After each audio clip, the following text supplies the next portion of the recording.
नमस्कार दोस्तों, welcome to Doon Law Mentor. मैं हूं आशीष। आज के इस वीडियो से हम POCSO act, prevention of children from sexual offences act 2012 के बारे में डिस्कशन शुरू करेंगे।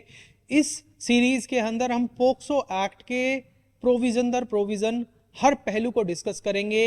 आपको भी पता है कि जो ये पोक्सो एक्ट है आपके यूपी जुडिशरी 2022 की नोटिफिकेशन के हिसाब से आपसे जीएस पेपर का सिलेबस है। प्री के लिए भी इंपॉर्टेंट है और मेंस के लिए भी इंपॉर्टेंट है। ठीक है दोस्तों, तो चलिए बिना देरी किए आज के इस वीडियो को शुरू करते हैं और ये पार्ट 1 है। दोस्तों, एक्ट के ऊपर डिस्कशन शुरू करने से पहले एक बहुत ज़रूरी बात, आपको पता है कि ये पोक्सो एक्ट बच्चों के लिए है, उनके बचाव के लिए है। मगर हम जनरली ये देखते हैं कि जब भी कोई ऐसा कंटेंट होता है जो सेक्स से रिलेटेड होता है, सेक्सुअल ऑब्ससिनिटी या दूसरी चीज़ों से रिलेटेड होता है, हम उससे बच्चों को बचाते हैं। मगर इस कानून का जो स्कोप है वो सेक्सुअल ऑफेंसेस से रिलेटेड है और ये बच्चों के बचाव के लिए है। तो मेरी सभी से ये गुजारिश है कि हर स्कूल में, हर कॉलेज में, या फिर आप किसी बच्चे के अभिभावक हैं और आपके बच्चे की उम्र 10 से ऊपर हो गई है, 10 साल से ऊपर हो गई है, तो अपने बच्चों को पोक्सो एक्ट के बारे में डिटेल में अच्छे से बताएं।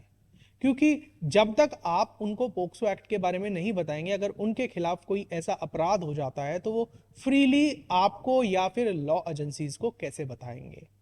कई बार हम ये देखते हैं कि यूट्यूब पर भी और दूसरी जगह भी 18+ की रेस्ट्रिक्शंस लगा दी जाती है कंटेंट पर। मगर मेरी ये गुजारिश सबसे है कि पोक्सो एक्ट से रिलेटेड जो भी अधिनियम है या वीडियो आते हैं उनके ऊपर कोई भी एज रेस्ट्रिक्शन नहीं लगनी चाहिए। दोस्तों, आज की उम्र में जो 10 साल से ऊपर का बच्चा है वो हर चीज को समझता है, और जब आप उसे ये अच्छे से समझा देंगे कानून के बारे में, तो अगर उसके खिलाफ कोई अपराध हो रहा होगा या हो चुका होगा तो वो रिपोर्ट कर सकेगा अपने अभिभावक को, अपने पेरेंट को, गार्जियन को, लॉफुल अथॉरिटीज को। ठीक है दोस्तों, गुड टच बैड टच वाली सिचुएशन आप बहुत छोटे बच्चों के साथ अपना सकते हैं।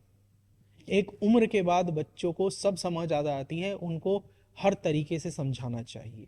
चलिए दोस्तों, ये तो हुई इंपॉर्टेंट बात। अब हम बात करते हैं एक्ट के ऑब्जेक्ट्स की। किन कारणों की वजह से पोक्सो एक्ट लाया गया। एक तो जो मार्जिनल हेड नोट है हमारे एक्ट का, जो नाम है, टाइटल है, वही बता देता है कि protection of children from sexual offences act, बच्चों को लैंगिक अपराधों से बचाने के लिए ये कानून लाया गया। मगर किसी भी कानून के लिए उसके जो ऑब्जेक्ट होते हैं वो उसके प्रियम्बल में निहित होते हैं। सिर्फ पोक्सो एक्ट के ऑब्जेक्ट आपको इसके प्रियम्बल में नहीं मिलेंगे, हर स्टैट्यूट के, चाहे कोई भी लॉ हो, अगर उसके आपको ऑब्जेक्ट जानना है तो जल्दी से उसके प्रियम्बल पर नजर डालिए। मैं आपको इस वीडियो के माध्यम से एक टेक्निक भी बता रहा हूं कि आप किसी भी लॉ के ऑब्जेक्ट कैसे निकाल सकते हैं। चलिए बिना देरी किए स्टैट्यूट के प्रियम्बल पर नजर डालते हैं ताकि हम ये पता कर सकें कि POCSO act, prevention of children from, protection of children from sexual offences act के क्या उद्देश्य हैं, क्या ऑब्जेक्ट्स हैं। दोस्तों, मैं वीडियो में आगे बढ़ने से पहले आपको एक बहुत ही इंपॉर्टेंट और महत्वपूर्ण इनिशिएटिव के बारे में बताना चाहूँगा, एक पोर्टल के बारे में बताना चाहूँगा जो भारत सरकार का है, इंडिया कोड। इस पोर्टल के अंदर भारत के जितने भी लॉ हैं, चाहे वो सेंट्रल लॉज हो या स्टेट लॉज हो, सेंट्रल लॉज तो सारे मिल जाते हैं और जहां तक मेजॉरिटी ऑफ स्टेट लॉज की है वो भी इस पोर्टल के अंदर आपको फुल्ली अपडेटेड फॉर्म में मिल जाएंगे।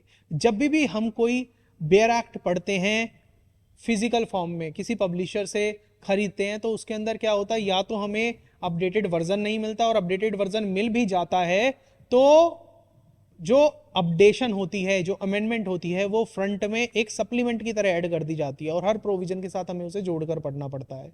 इस पोर्टल की खासियत यह है कि अगर कोई अमेंडमेंट कल भी हुई होगी ना, तो इसके अंदर वो अगले दिन अमेंड करके अपलोड कर दी जाती है। तो आप इस पोर्टल की मदद से हर लॉ को उसके अपडेटेड वर्जन के साथ, रीसेंट अमेंडमेंट के साथ, बिना किसी तकलीफ के बहुत आसानी से पढ़ सकते हैं दोस्तों। ठीक है दोस्तों, चलिए अब हम protection of children from sexual offences act 2012 के बारे में बात करते हैं। दोस्तों, protection of children from sexual offences act का जो प्रियम्बल है वो आपके सामने है। इस प्रियम्बल के शुरू होते ही आपको राइट हैंड साइड पर एक डेट मिल जाएगी। हर किसी भी लॉ के राइट हैंड साइड में आपको एक डेट मेंशन मिलती है। ये डेट कौन सी डेट होती है? इस दिन वो होता है जिस दिन प्रेसिडेंट किसी भी कानून पर साइन करता है। President sign on this date. तो क्या कानून उसी दिन लागू हो जाता है? रूल ये है, जिस दिन प्रेसिडेंट साइन करता है, ऑफिशियल गैजेट के अंदर पब्लिश होता है, उस दिन से कानून आपका लागू होता है। मगर हर लॉ के अंदर ये भी एक कंडीशन होती है कि अगर पर्टिकुलर लेजिस्लेचर चाहें तो एक सब्सिक्वेंट डेट को उस लॉ की डेट ऑफ एनफोर्समेंट के रूप में अपॉइंट कर सकता है। हमारा जो पोक्सो एक्ट है उसके साथ भी कुछ ऐसा ही है। 19 जून 2021 को ये लॉ प्रेसिडेंट के द्वारा साइन किया गया। 20 जून को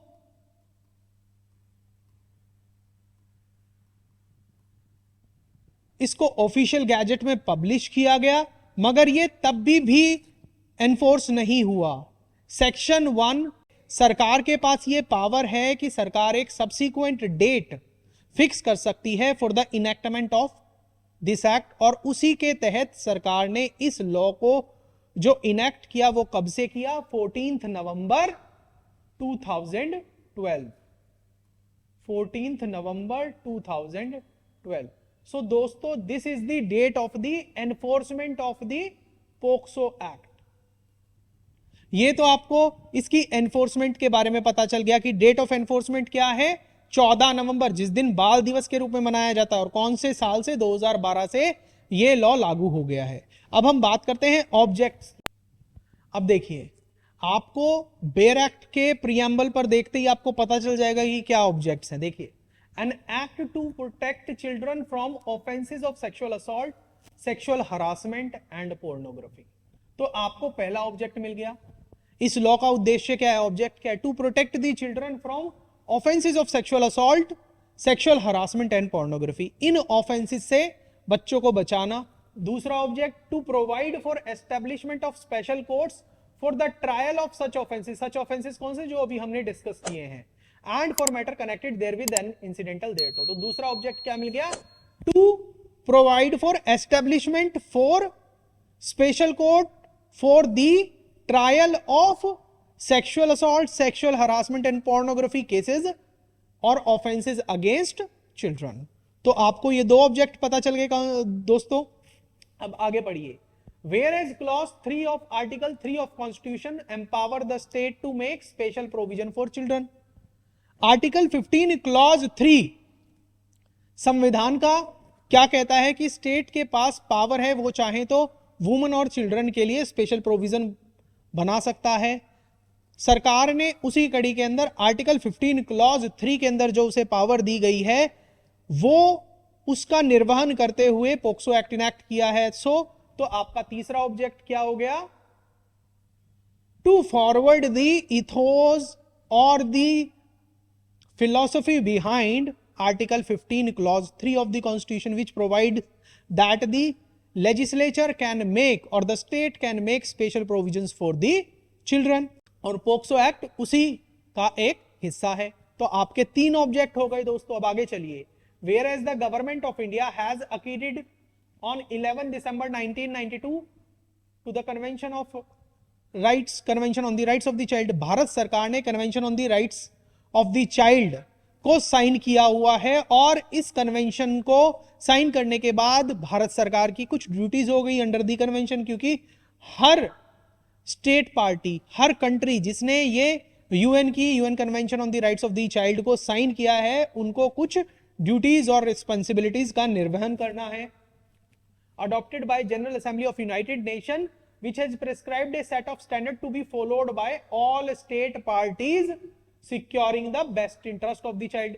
चौथा क्या है? इस एक्ट को लाने का ऑब्जेक्टिव ये भी था कि जो हमारे ऊपर रिस्पॉन्सिबिलिटीज थी, ड्यूटीज थी as signatory of the convention on the right of child, उनको भी पूरा किया जा सके, और to secure the best interest of child, ये भी एक ऑब्जेक्टिव है। To secure the best interest of the child. Where, अब आगे देखिए, where as it is necessary for the proper development of the child that his or her right to privacy,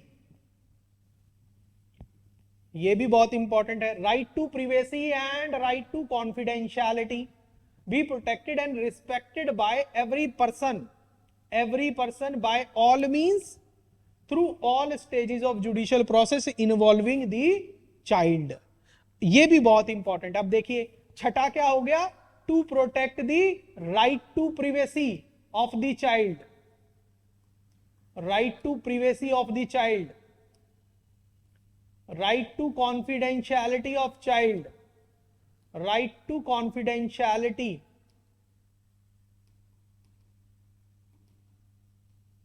right to confidentiality of the child. कहां कहां कब कब, जब भी कोई बच्चा किसी जुडिशियल प्रोसेस में न्याय के काम में इन्वॉल्व हो।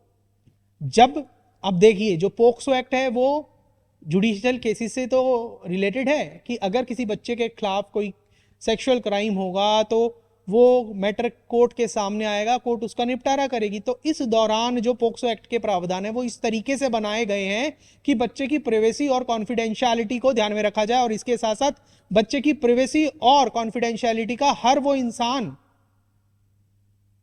रिस्पेक्ट करे, उसकी रिस्पेक्ट करे जो भी जुडिशियल प्रोसेस में इन्वॉल्व है, जब भी किसी एक बच्चे का केस कोर्ट के सामने आता है। तो दोस्तों आपको ये दो ऑब्जेक्ट और पता चल गए, to protect the right to privacy and to protect the right to confidentiality of the child. ठीक है, राइट टू प्रिवेसी और कॉन्फिडेंशियलिटी को इस तरीके से भी समझ सकते हैं कि हमारी पोक्सो एक्ट के अंदर ऐसे प्रावधान हैं जो बच्चे की आइडेंटिटी को रिवील होने से बचाते हैं।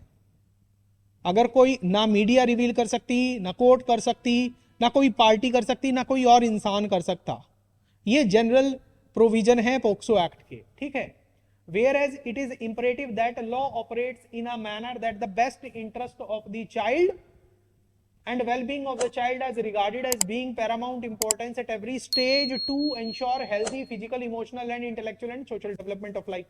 अब ये भी एक और इंपॉर्टेंट हो गया आपका, ये सातवां ऑब्जेक्टिव है, to ensure the healthy physical, intellectual and social development of child. बच्चे का सर्वांगीण विकास हो सके, चाहे वो सामाजिक विकास हो, फिजिकल हो, शारीरिक हो, मानसिक हो, बौद्धिक हो। अगर उसके साथ कोई अपराध हुआ है, उसके अगेंस्ट कोई अपराध हुआ है, तो वो उस चीज से बाहर आ सके और अपने आप को और अपने आप का ठीक से विकास कर सके। इन सारी चीजों का भी इस लॉ के अंदर ध्यान दिया गया, और ये भी एक ऑब्जेक्ट है, to ensure the wellbeing of the child and to ensure the health, physical, emotional, intellectual and social development of the child. ठीक है दोस्तों, बढ़ते हैं आगे। अब देखिए आगे क्या कहता है, whereas the state parties to the convention on the rights of the child are required to undertake appropriate national, bilateral and multilateral measures to prevent, रोकने के लिए,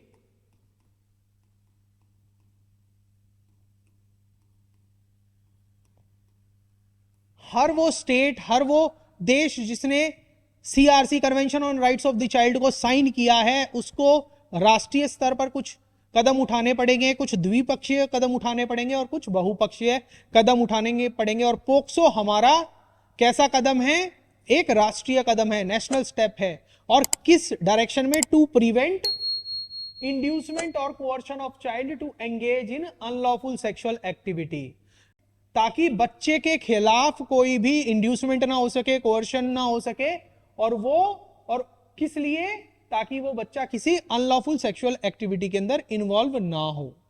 ठीक है, तो ये आपका आठवां ऑब्जेक्ट हो गया दोस्तों, to prevent the inducement or coercion of a child to engage in any unlawful sexual activity.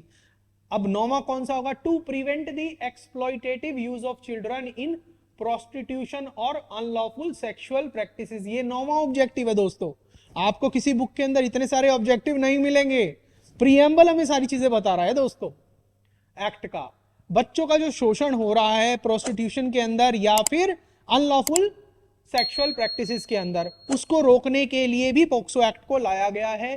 To prevent the exploitative use of children in pornography, performance and materials. ये 10वां ऑब्जेक्टिव है दोस्तों इस एक्ट का।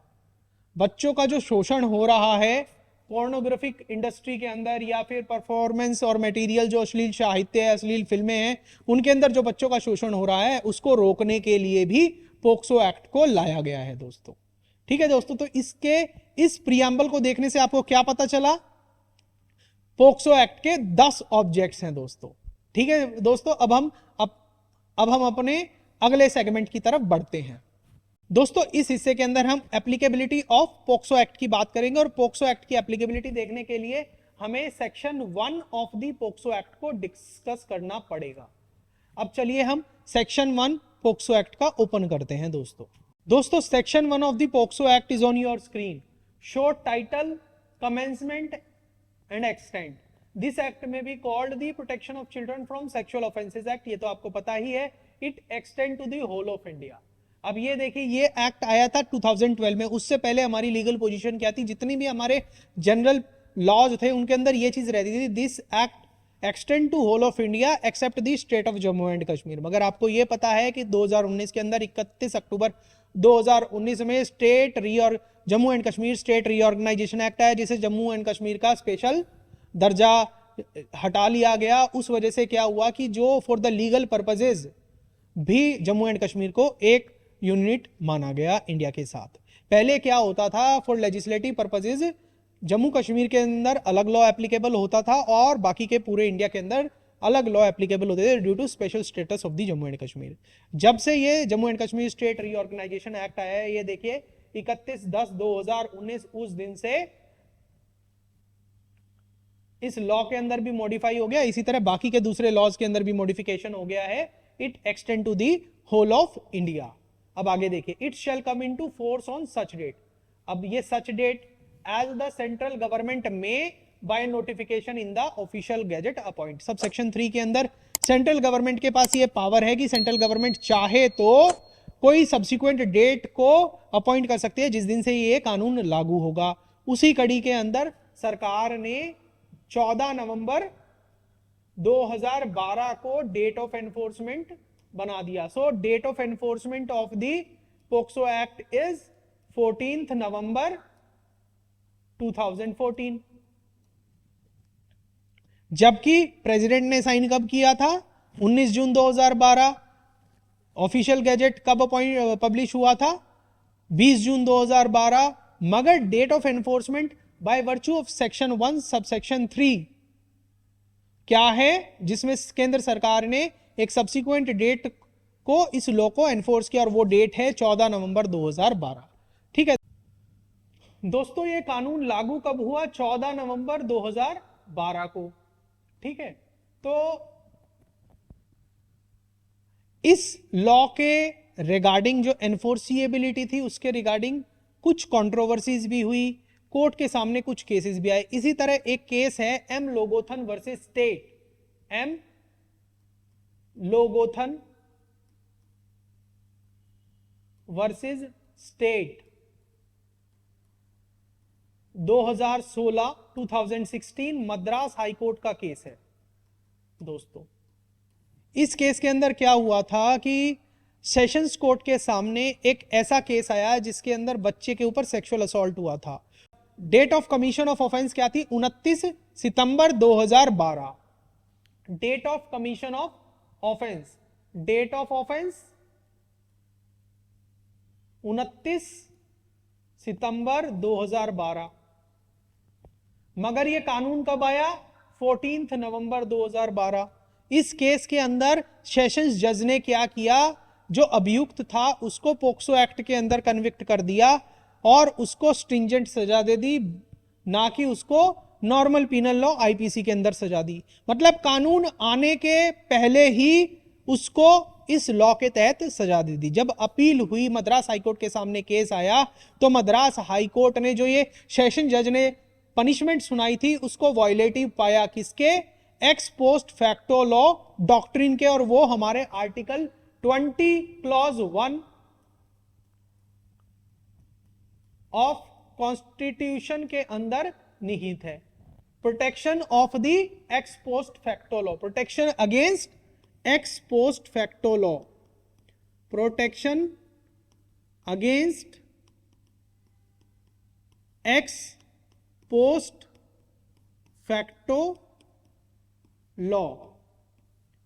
ये क्या कहता है, protection of x post facto law क्या कहता है कि किसी भी अपराधी को, किसी भी अभियुक्त को जिस दिन क्राइम हुआ है और उस दिन जो भी लॉ प्रिविलेंट है उसके हिसाब से ही सजा दे दी जा सकती है, और उसके बाद अगर कोई कानून आता है जिसमें सजा बढ़ जाती है उसके हिसाब से अभियुक्त को सजा नहीं दी जाएगी। तो मद्रास हाई कोर्ट ने सेशन जज की उस कन्विक्शन को, उस जजमेंट को, उस सजा को आर्टिकल 20 क्लॉज 1 का वायलेटिव पाया और उस जजमेंट को, उस कन्विक्शन को सेट असाइड करते हुए दोबारा से पनिशमेंट सुनाई under section 376 of the IPC. ठीक है दोस्तों, जब तक कानून लागू नहीं तब से उससे पहले सजा कैसे, यही चीज मद्रास हाई कोर्ट ने बताई। ठीक है दोस्तों, ये बहुत लीडिंग केस है, आप इसको नोट डाउन कर लीजिएगा। दोस्तों जहां तक स्कोप की बात है, स्कोप ये है कि अगर कोई भी ऐसा ऑफेंस जो सेक्सुअल नेचर का है और किसी बच्चे के खिलाफ हुआ है तो वो पोक्सो एक्ट के अंदर इन्वोक किया जा सकता है दोस्तों। और यहां तक बच्चे की बात है, और जहां तक बच्चे की बात है, चाइल्ड कौन होगा? A child is a person who is under 18 years of age. Section 2 के अंदर डेफिनेशन भी दी गई है चाइल्ड की, उसके अंदर भी यही लिखा है। जब हम सेक्शन को देखेंगे तभी भी उसके अंदर आपको यही दिखाई देगा कि child is one who has not completed the age of 18 years. तो ये स्कोप है आपके पोक्सो एक्ट का कि it can be invoked in cases of offences committed against child. और कैसे ऑफेंसेस? जो सेक्सुअल नेचर के हैं, सेक्सुअल ऑफेंसेस हैं। फीचर्स क्या हैं पोक्सो एक्ट के? सबसे पहला जो फीचर है पोक्सो एक्ट का, पूरा एक्ट जिन भी प्रोविजंस की बात करता है, कुछ भी प्रोवाइड करता है, वो हर चीज चाइल्ड फ्रेंडली है, चाइल्ड फ्रेंडली अप्रोच के साथ काम करता है। बच्चे की प्राइवेसी का ध्यान रखा जाएगा, कॉन्फिडेंशियलिटी का ध्यान रखा जाएगा, उसके सर्वांगीण विकास का ध्यान रखा जाएगा, ये भी ध्यान रखा जाएगा कि वो अपने साथ कोई स्टिग्मा तो अटैच नहीं कर रहा है, बच्चे के जितने भी राइट हैं उसके खिलाफ कोई क्राइम ना कर सके। यही वजह है कि इस लॉ को लेके आया गया है। और इस पूरे एक्ट के अंदर जब भी बच्चा जो विक्टिम है उसको इस तरीके से के कोर्ट के सामने पेश किया जाएगा कि उसका कभी भी सामना अक्यूज्ड के ना हो। तो इन सारी चीजों को ध्यान में रखने से यही पता चलता है कि इस लॉ की जो अप्रोच है वो पूरी तरीके से चाइल्ड फ्रेंडली है। Confidentiality of the victim, this is again very important. ये एक्ट ये इंश्योर करता है कि जो विक्टिम है उसकी कॉन्फिडेंशियलिटी को बरकरार रखा जाए। अगला पॉइंट है जेंडर न्यूट्रल लॉ।